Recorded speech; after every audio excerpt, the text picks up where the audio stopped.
on lâche pas l'affaire, parce qu'on est trop tenace, il n'y a rien à faire, on lâche rien. Bonjour, mardi 14 décembre, retour sur les négociations salariales qui ont eu lieu à Paris, au siège de Lucens. Donc la réunion s'est déroulée sous la pression de la rue, puisque juste devant étaient réunies les organisations syndicales et tous les salariés en lutte, unis autour d'une même revendication, l'augmentation de la valeur du point. La mobilisation massive dans toute la France a permis de faire bouger les lignes, puisque la direction de Lucens a annoncé une augmentation de la RMPP, qui est la rémunération moyenne des personnels en place, qui passerait de 1,50 à 1,88%.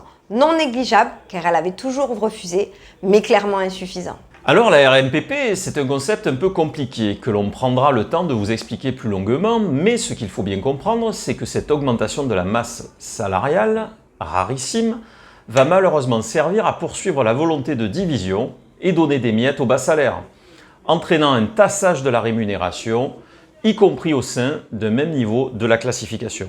En fait, c'est une proposition qui permet à l'employeur de continuer dans le sens de l'individualisation de la rémunération, alors que la revendication principale est une augmentation collective et pérenne, puisque c'est l'ensemble du personnel qu'ils ont appauvri ces dernières années.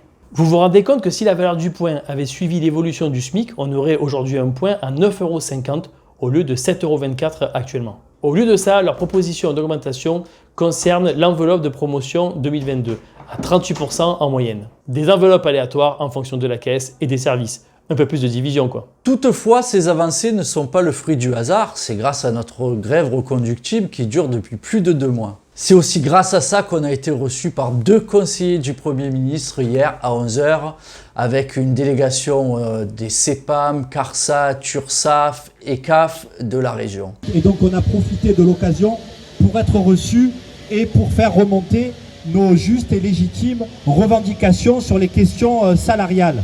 La détermination du personnel gréviste a permis à la CGT d'activer tous les leviers et on va continuer. Ce gouvernement, il ne comprend que le rapport de force. On a une marge de manœuvre parce qu'on a des élections au mois d'avril. Il faut leur mettre la pression.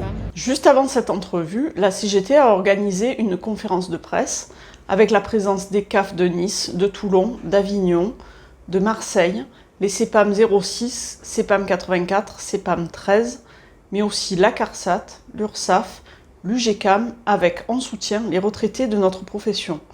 Plusieurs articles sont parus ce jour pour une belle médiatisation du mouvement. Bon, alors au-delà de la mobilisation dans la rue, où on pense vraiment qu'on aurait pu être beaucoup plus nombreux, le taux de grévistes quand même sont importants, avec à la caisse 54%, et même à la CAF de Nice, où on atteint 56% de grévistes.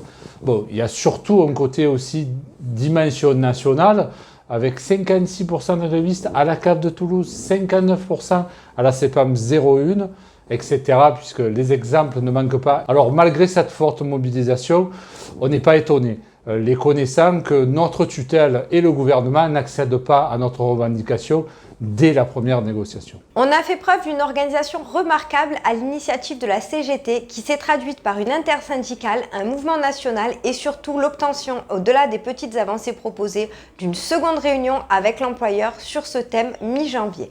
Ce qui est une grande première. Restez connectés et déterminés, quand on lâche rien, on obtient. À bientôt sur les réseaux.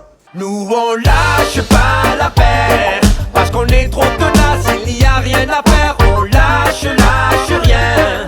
On s'en bat aujourd'hui mais on revient demain, on lâche pas l'affaire, parce qu'on est trop tenace, il n'y a rien à faire.